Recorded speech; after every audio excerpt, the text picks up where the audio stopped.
Hello అందరికీ. ఇక మేము చిదంబరం నుంచి అరుణాచలం అయితే బయలుదేరామని చెప్పాను కదండీ! మీకు ఇంతకుముందు వీడియోలో ఒక టికెట్ అయితే చూపించాను నేను. ఏంటంటే అది ఫ్రీ అండి. నిజంగానే ఫ్రీ అనమాట. మా ఫ్రెండ్ నన్ను అడిగింది, "అదేంటి టికెట్ చూపించి ఫ్రీ అని చెప్పావు?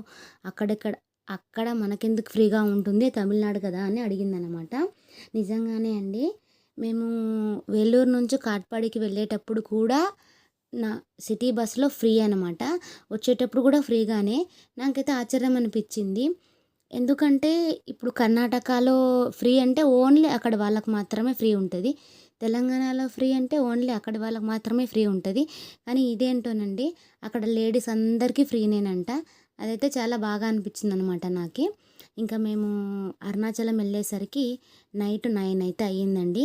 వీడియో నచ్చితే లైక్ చేయండి. అలాగే మరిన్ని వీడియోస్ చూడాలంటే నా ఛానల్‌ని సబ్స్క్రైబ్ చేసుకోండి.